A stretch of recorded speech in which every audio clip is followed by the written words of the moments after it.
So what do we got going on here today?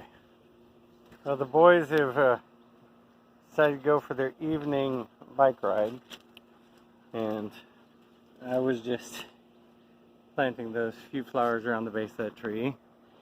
And Snow here wants some attention.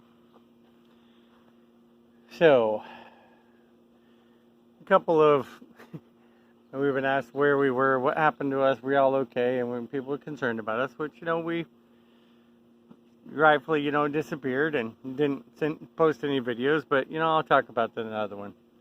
Today I'm want to talk about the effects of this lovely thing that's been going on around the world.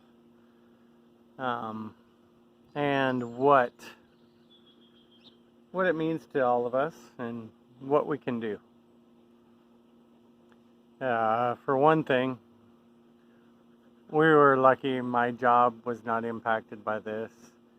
My wife had just recently got a job where she was not impacted by this at all. So we've been, I say not impacted by this, but how true is that? We've been homeschooling, or not homeschooling, but long distance learning from home with limited internet access. But yeah, that's another topic for the other video. So we're not going to get into that one right now. I guess the question or the point of today's video is, I guess the point of this tree, the point of this flowers.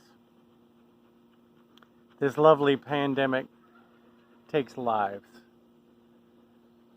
And every life counts or matters.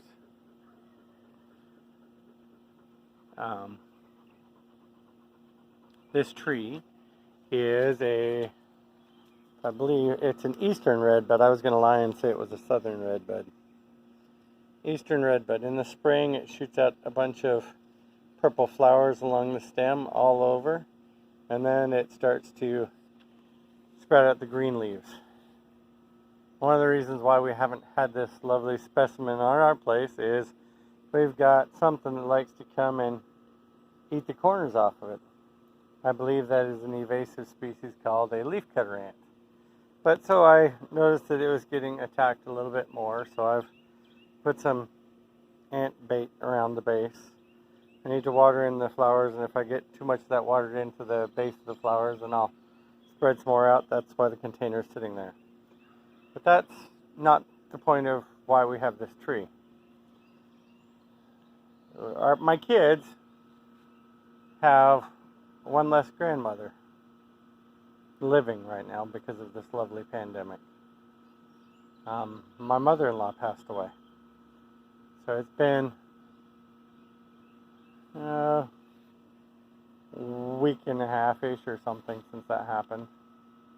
But this tree and these flowers are to give us a constant reminder that she's here with us in spirit now. So, what do we need to do? How many people do you know somebody that's lost their job? In our little town that we live real close to, one of the local restaurants is shut down for 6 of the weeks that everything else was. They were told they could do to-go orders, but they decided that, it just wasn't worth it. So they shut down voluntarily. They've since opened back up, but so what are they going to do to get their paychecks for those weeks that they were gone or not employed?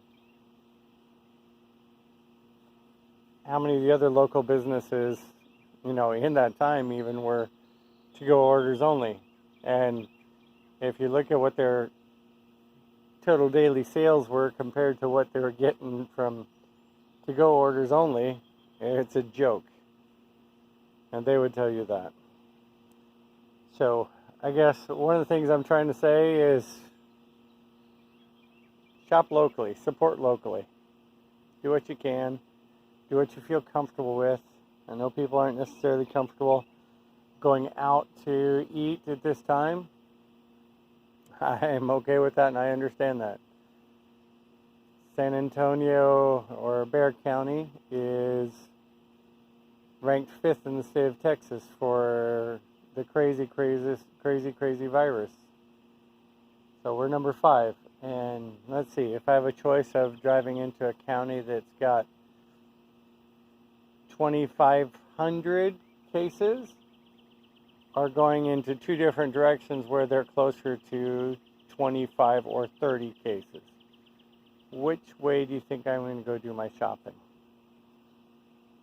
So I might go out further. I might be paying more for my groceries. I might be doing lots of different things than normal.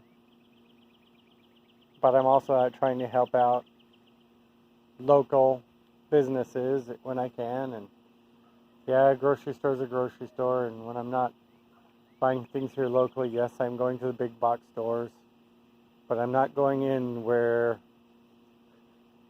this virus has taken a hit and a toll on the population. Remember, every one of those people has family that's still living that misses them dearly. So reach out and help people that you know that have been affected by this. Show them that you love them, show them that you care. Another things that we've done as we've, I guess I could pan up and show you what the top of this tree looks like.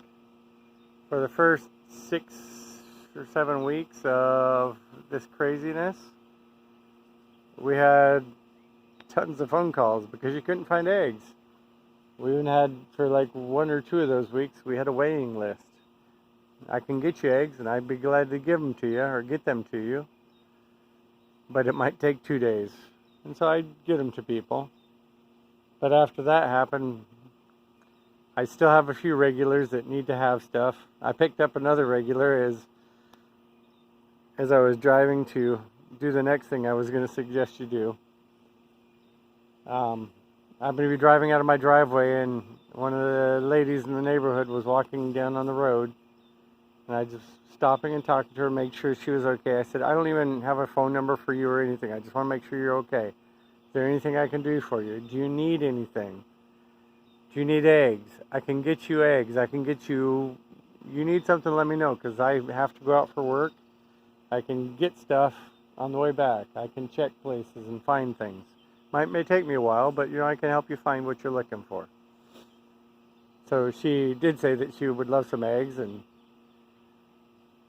I've since then given her a couple different dozen at different times. But at that time, when I was talking to her, I said I'd give you some that I have right here with me right now, but I'm currently headed to the food bank that is an outreach program that's put on by the church in the little town here. And that day we took a good quantity. I'm not going to get into numbers or anything like that. You guys don't. It doesn't matter what we do or not. But that day, for some reason, the food bank in San Antonio, who this group goes and gets their food from to bring it out to this satellite location, changed things up, and by the time they got there, all of the fresh produce was gone, and they didn't know about this ahead of time, so they had no fresh produce. They had a few things left over from the week past, and they had a limited amount of bread, and I showed up with a relatively large quantity of eggs. Needless to say, there were a bunch of families that were helped out, even though it might have been meagerly that day. Half of them went home with a loaf of bread. The other half went home with half a dozen eggs. I let the director decide what he wanted to do, if he wanted to split them in half or give them out as a dozen. And the decision was made to give them out as a half dozen because we could help more people. So that week we did that. Next week I ended up not having a whole lot of eggs left over because I have regulars that still look for some. The following week I had to go back to work. So any leftover eggs we were sticking in a refrigerator. Spare refrigerator we've got here. So last week we went and we took even more eggs. and we're helped about not quite 100 families, but we got pretty close to 100 different families that probably wouldn't have had eggs in their diet. And once again, because of all this craziness, the food banks changing their rules again, so this church and their organization that's trying to help out these people are going to have to figure out different ways of getting food to be able to help the people that are out here. And they do a good job trying to feed about 100 families every week. And like I said, I'm not trying to tell you that, you know, this is wonderful, but what I am suggesting is, y'all know people that are affected by this. I can't tell you to go volunteer. I can't tell you to go put your life in jeopardy. I would strongly recommend the opposite of that. Don't get yourself involved in going in close physical contact with people that have COVID or this lovely thing that's going on. Doctors won't let you anyway. They won't let you volunteer in a hospital that's got it going on. So, but there are people that are affected with it, whether it's friends, family, whatever. Spend time with people that need your help.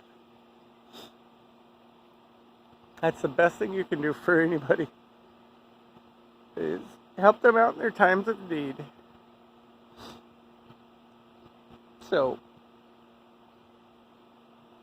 probably not going to be the last time you're going to see this tree and the flowers, but we will be sharing updates.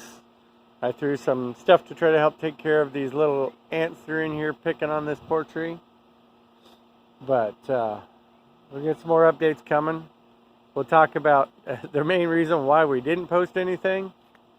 But you guys can make a difference now. We all need to. So let's encourage everybody to stand up and make things better for each other. So let's do our best. Wish y'all were around so I could help take care of y'all. And remember, we love you. We'll see you. And we'll see you on the next video. Love you. See ya. Bye.